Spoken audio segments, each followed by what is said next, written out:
Okay, today we're happy to welcome Tom Foye as our guest speaker, and this print is very small, so this is going to be a challenge here.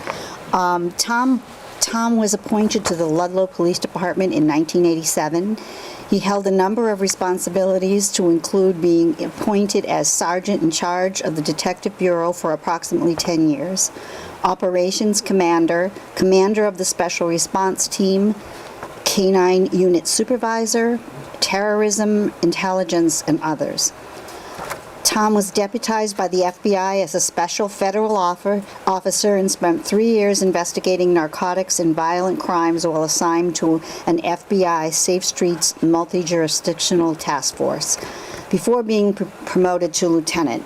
His career ended abruptly after a series of sports-related injuries resulted in an addiction to opiate painkillers.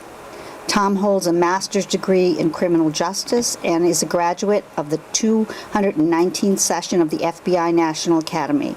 He acquired a certificate in addiction counseling from Westfield State University and began working in the substance disorder treatment field. He is currently an educator and counselor with the Hampden County Sheriff's Department in their Section 35 treatment program. In an effort to remove the stigma associated with the disease of addiction, Tom has shared his story as a keynote speaker at numerous conferences, forums, hospitals, jails, colleges, and universities, television and radio stations, and a documentary.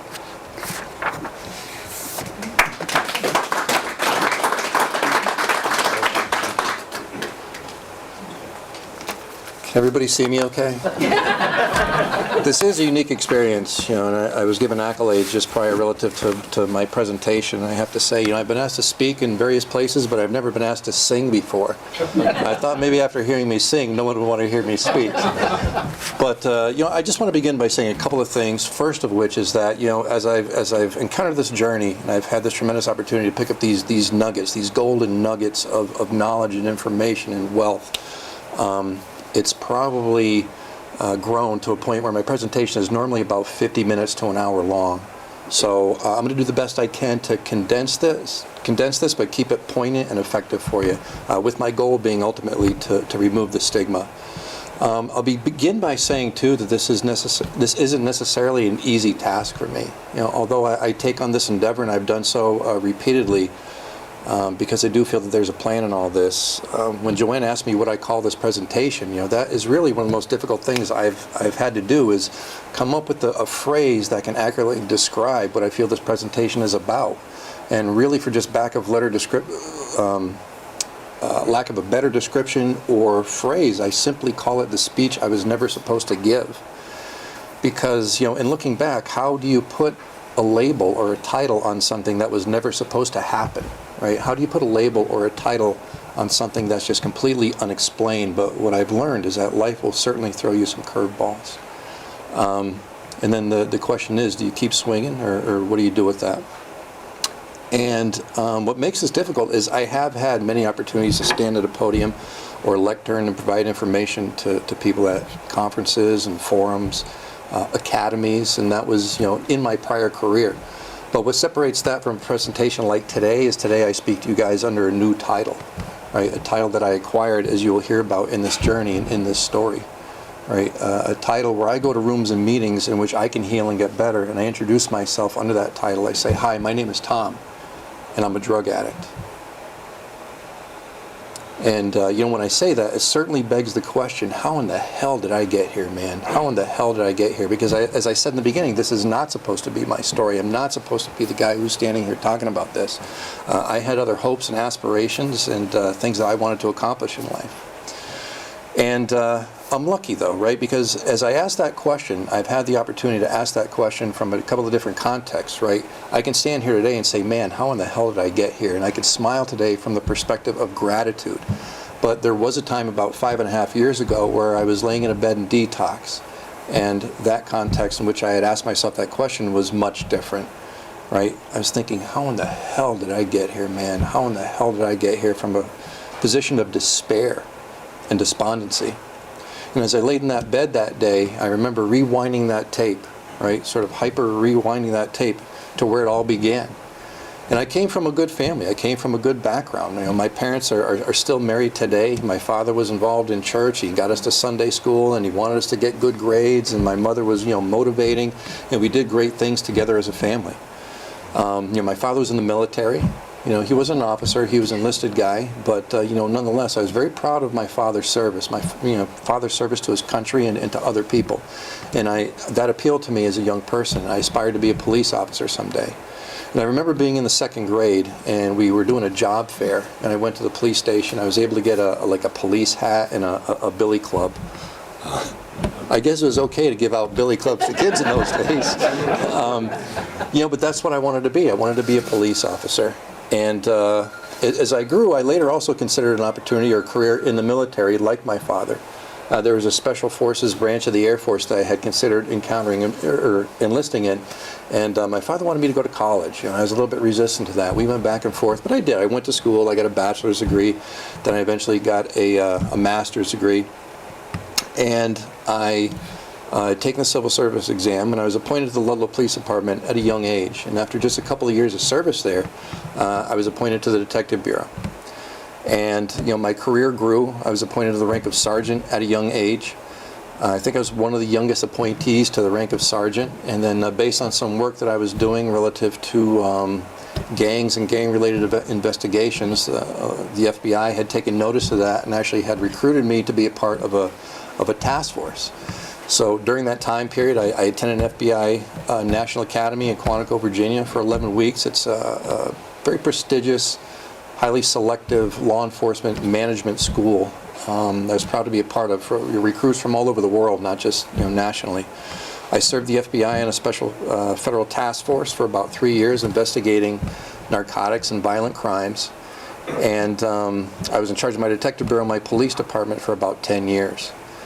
I was also an elected member of the school committee. I was never really a guy who was into politics, but from my career, I could see what would happen to young people who would get into trouble. I believed in them being involved in positive, alternative activities and staying active. And I just didn't like the exorbitant fees and whatnot that were sort of impeding people, especially families who had multiple kids, paying these sports fees. So I wanted opportunities for kids. Now, all the while, in the performance of my job and the performance of my duties, I saw firsthand how this disease affects people, right? I mean, I would go to the scenes. It was my job, my responsibility to go to the different scenes where we would find people deceased with needles still in their arms, right? We would go to a scene, and it would be our job to cut down the noose, right? We would pry a gun from cold hands. I read the goodbye letters, right? I would always question, well, what is it about this? What is it about a substance that would make someone take their life, right? Or do other things? I investigated people who had committed bank robberies and armed robberies, and all the while just wondering, what is it about this? I thought it was a moral dilemma, right? I thought it was a weakness. And over the course of time, I was active in sports. I was active in athletics and whatnot, and playing adult sports. I was into triathlons, swimming, biking, and running. And over the course of time, I began to have some problems with my shoulders. And I wasn't the type of guy that wanted to go see a doctor, didn't want to have to go to the doctor, wanted to ignore it. But nonetheless, my shoulder began to partially dislocate, as was described by my doctor, and I was sent to a surgeon who says, yeah, that's going to keep on happening, basically, if you don't have some type of shoulder surgery because of a torn rotator cuff. So I remember, okay, I got to get this done. I go into the outpatient surgery. I go in the morning, and I come out at night. Now, despite everything I told you, right, I was a guy, I went to the autopsies, right, all that, and I remember taking my first OxyContin. So I was in pain almost all night because a nerve block had worn off, and I was taking a medication that was given to me and it wasn't working. So I called the doctor's office the next day and I said, wow, I am in pain, something's going on. He says, well, are you taking this, are you doing that, are you taking your oxys? I said, oh, I didn't get any oxys. And he said, you were supposed to have gotten a prescription, so I'll have that available for you for pickup. So my wife goes and gets the prescription, brings it back to me. Now I remember, a young man was involved in the military, and he had a specific job that resulted in him being injured. He was actually a part of the Navy boarding potentially terrorist type ships. And his family was reporting to me, something's going on. He's been stealing money from us. This is happening. And I knew, based on my experience, what was going on with this guy. And I remember driving him off to a program. I wanted to work with him, didn't want him to get in any trouble. I'm driving him to a program and saying to him, rely on your discipline, rely on that military background, rely on that training that you had, thinking that I was going to say something that was going to somehow change his mind, because I didn't understand, right? And that's one thing that we sometimes say in recovery, is that if you don't got it, you don't get it. And it really is difficult to understand. So my wife comes back. She gives me that OxyContin, and despite everything that I just told you, it hits me. And after about 45 minutes, my spontaneous utterance was, wow, I can see how people can get hooked on that stuff. Right? So this is the feeling, the euphoria that I had experienced, that despite what I had seen, and what I remind families about when they have someone who's struggling, is that you can't scare this disease out of someone. Right? You can't yell this disease out of somebody. And oftentimes families will ask themselves, where did I go wrong? And what I remind them of is, you wouldn't ask yourself where you went wrong if your child had, muscular dystrophy or some other disease of some sort. So, but at that point, part of my problem was that, well, I'm me. I'm this guy. I have all this, all these credentials and whatnot, and this history behind me that would suggest that there's no way that I could ever become addicted, right? There's no way I'm going to be an addict. So I went back to work, and then a little while later, I had another problem with my other shoulder on the opposite side. That also required a surgery. Now, I recall at that particular time thinking to myself, oh, this is going to be good. I'm going to get a little time off of work. I'm going to get some of that good medicine. This is not going to be a bad thing, but still never thinking that I could become addicted. So I had my second surgery, and what I had noticed too was that in order to get the same effect, the same pain relief, I needed to take a little bit more, right? And now in looking back, I recognize, well, I'm now beginning to develop a tolerance. So, this time, when it was time to go back to work and it was time to set it down, I noticed I was having a lot more trouble with that. It was like a tug of war was going on in my mind. I'm thinking, should I call my doctor? Should I get another prescription? And I also began to notice, too, that it wasn't just about the physical that was taking place, right? It was everything mental in my life, right? If finances were concerned, if marriage was a concern, life in general, things happen in life, that medication would relieve all of that. It made everything better and tolerable, certainly. But I was able to push it aside, and then, so I started doing a lot of swimming, biking, and running, so now my hips are going bad, right? And I always tell people, if you see me at the airport, don't get in line at the security station behind me, because you're probably going to hold you up for a little while. So at that point, I was given a prescription for Dilaudid, which is a powerful medication, a morphine derivative. And that was really the beginning of the end for me. So I'm on my third surgery, I'm taking this Dilaudid, and I'm thinking to myself, wow, I'm going to be out of work and whatnot. And I didn't think that when it was time to shut it off, I'd be able to shut it off, but I was caught up in this difficulty in putting it down, right? So it now reached a point where it was beyond my ability to choose. And that's one of the analogies I often provide to people who want to try and understand addiction, right, who don't have it, is that addiction is like a cliff, right? And I might make decisions, right, that bring me to the edge of that cliff. But with each step that I make, it's harder and harder to stay away from the edge. And if you know anybody who's ever struggled with alcoholism or addiction in any way, it's almost as though once you begin falling from that cliff, I would ask you, put yourself in that position and then tell yourself, stop falling. Once you're in midair, there's nothing that's going to stop you unless someone somehow miraculously puts out a safety net or you hit rock bottom. So I remember at one point, I go back to work, and then I'm thinking in my head, you know what, I'm a little bit stiff, I'm a little bit sore, maybe I'll take another one. Then maybe I'll take another one. So here I am again, I'm caught up in this cycle. And finally at one point I said to my wife, listen, something's got to give. I got to stop this. Something's going on with these things. And I remember having this horrible sickness. It's like the flu times 10 as I was going through this. And eventually I was able to get through that. Now I'm laying in bed for like 4 or 5 days. I finally get up on like day 5. I have half a piece of toast, but my hair is all sweaty. I'm a mess. My bed is drenched. I'm smelly. And I say to myself, oh my God, thank God, I am never going to do that again.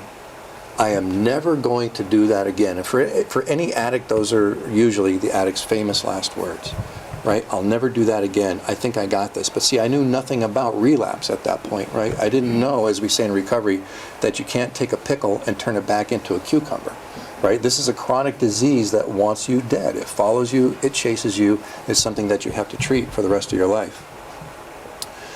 And I'm back at work. I think, okay, I'm going to take one more. Then maybe I'll take one more. You know what? It's Friday. I'll just take it easy over the weekend. I'll rest, and then I'll start fresh on Monday, right? So, at some point, I run out of medication. And despite everything I told you, everything about my background, my career, everything that I believed in, I broke the law. I broke the law.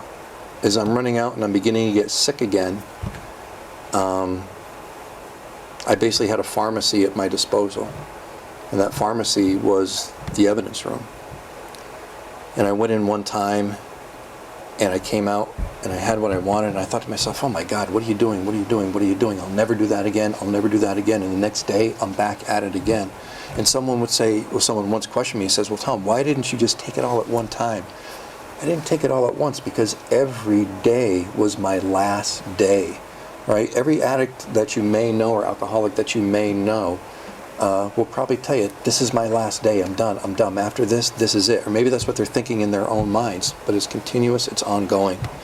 And I remember one night in particular, I'm sitting in a chair, and this will help you understand the power of this disease.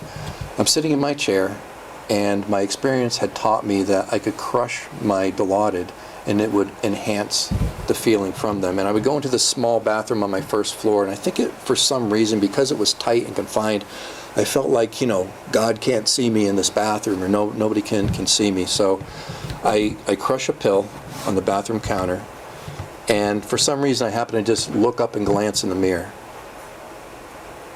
And when I did that, I'm looking across, I'm looking into the eyes of the guy on the other side, and I couldn't see anything inside of him. I couldn't see anything inside of myself. I felt soulless. And I began to have this emotional moment, this epiphany where I'm going, oh my God, what is going on? You know, and I'm praying to God. I'm praying, God, please help me. For the sake of my family, my kids, everything that I've done in my life, please help me. I can't stop, right? And I had faced challenges in my life. I had beat other things in life. I was the guy that people went to when they had things in their life, the challenges that they had to restore order, to restore peace, to give people faith. But I couldn't do it, right? I had faced other things in my life, but this is the one son of a bitch I could not beat.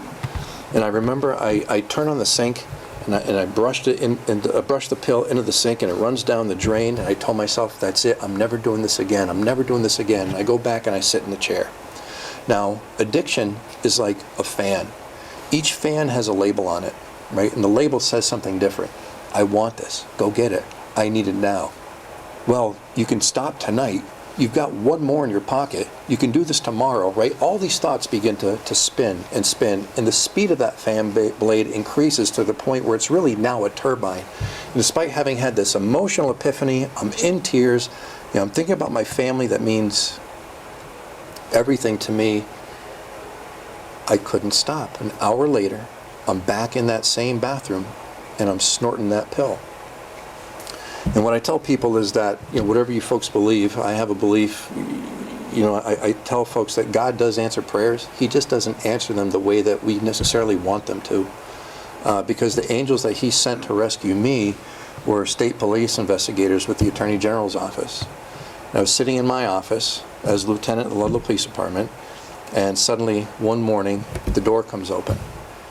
And I have to say in that moment, I think that, you know, anyone would be completely upset, nervous, distraught, but I have to say, at least in those few moments, I was relieved. I was totally relieved because I was lost to this thing and I could not stop, and God truly did for me what I could not do for myself, right? And I recognized in that moment that, you know, my life had been saved. Now I'm human.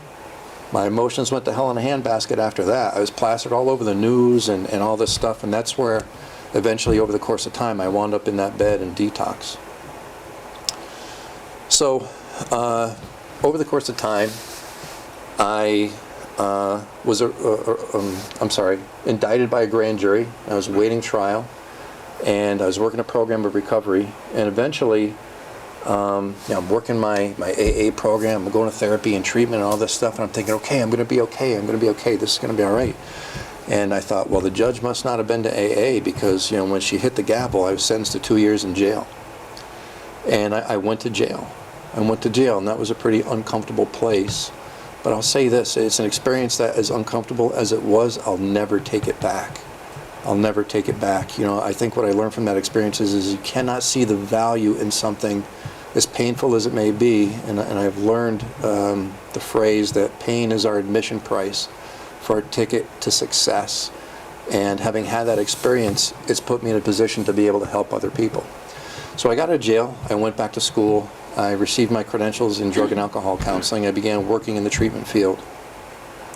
And I remember one day in particular, I was working with a guy who was very postured, defensive.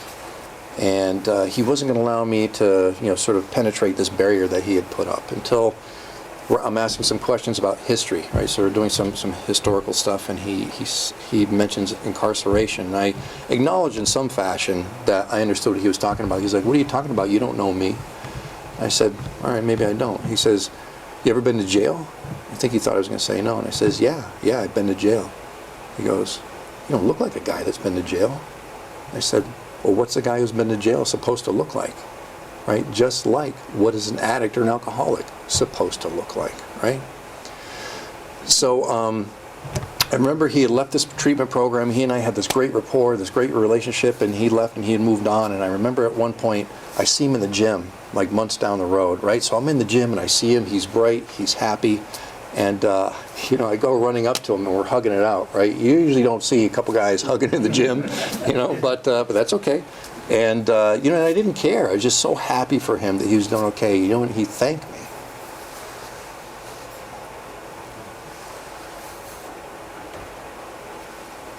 He thanked me because he was hopeless. He felt hopeless, right? And had I not had that experience, he may not have connected with me, right? So because of what I had been through, I was put in a position where I could give someone else hope, right? To be able to inspire and motivate someone else. So in a moment like that, that's where I begin to realize, man, this journey is worth it to me, right? If I can be in a position to help people, then this is absolutely worth it to me.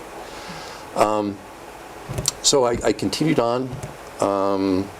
I worked. I was eventually moved through some different ranks within the treatment field. I became a director of a 30-bed program for women, and I had a relationship with the sheriff for a long time, Sheriff Kochi, and he opened up a Section 35 facility. So Section 35 is a program for civil commitments. That's an involuntary civil action that the court can take if it's determined that you are harm to yourself or other people based on a drug or alcohol problem.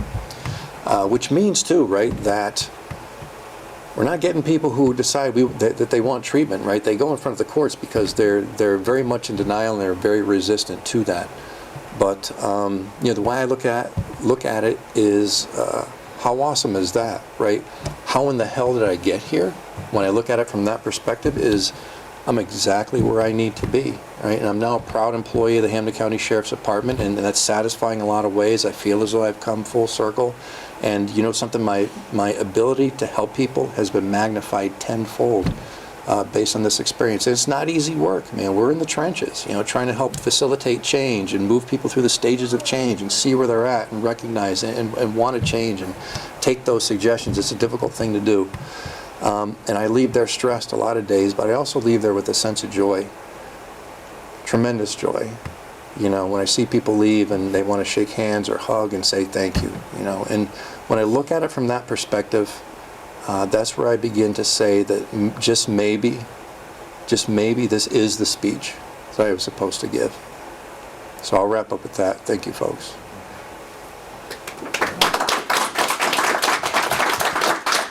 We have time for a few questions, so if anybody would like to ask any questions. Just curious, I've heard people say that milder drugs like marijuana can and will eventually lead to people using heavier drugs and becoming addicted. Do you think that that's true, and do you think that the laws today are going to affect our society in an adverse way?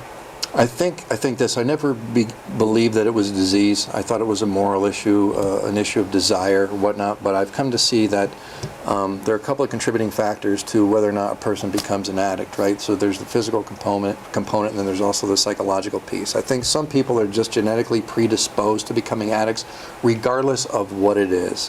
So if a person picks up pot, and they have that genetic predisposition combined with other things going on in their life, then I think there's a much stronger likelihood that it could happen. But just as there are some folks that can have a couple of beers and walk away from it, then there are some people that have a couple of beers and over time they become alcoholics. So I think it's really individualized. But I think the individualization of that is testimony to it being a disease, right? Which is something that I didn't believe before. The disease can be just as random as somebody in here developing cancer. You just don't know who's going to get it and who isn't. But I will say this though, I do think that exposure has a lot to do with it. According to the CDC, 1 out of every 5 people who's prescribed a narcotic painkiller is likely to become addicted. And about 80% of people who are addicted to heroin started with a narcotic painkiller. So just a couple of stats as far as that goes. So I think this, there are other forms of medically assisted treatment, right, like methadone, Suboxone, and there's a Vivitrol injection that can be effective. It really falls in the category of harm reduction. I have seen studies also where marijuana can also be an effective form of harm reduction. I've had direct conversations with people who are addicted to opiates who have said that they have used marijuana in the past to help get them off of the opiates. So I'm not condoning it. In my mind, what I have to remember and what I remind people that have the disease is it doesn't matter what the substance is, right? The question is what's going on inside of yourself that's making you feel uncomfortable in your own skin is generating or creating a need for you to escape somehow. And right, so even though I'm a guy whose problem started with painkillers, it really went all across the board, right? Because I was they call it switching sides of the Titanic, right? Where I might be running from one side of the ship to save my life, but it doesn't matter because the ship is still sinking, right? So I was doing all kinds of substances. And people will say to me, well, Tom, you never had a problem with alcohol before. But I got to remember now that those couple of drinks might lead to a lot more drinks, which might trigger something that is going to lead me to opiates and other substances as well. So I'm a person that believes if you got this, the only way is complete abstinence. I can't afford to dabble.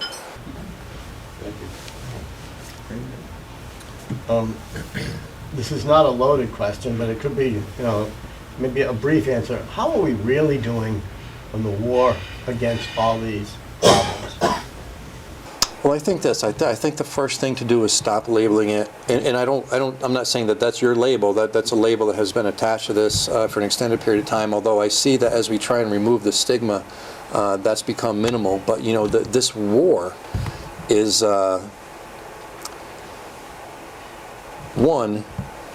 I think by maximizing the criminalization point of view of this, it prevents people from wanting to get help, right? And think about my situation that I shared, right? I was a guy who, I was a strong law enforcement proponent, obviously, and other folks in the area knew me, and the last thing that I wanted was for one of my friends on the state police or FBI or DEA or something like that, knowing that I think I might start having a problem, right? So I think that firstly, we need to remove the stigma, decriminalize in some instances, and spend more money funding on treatment programs.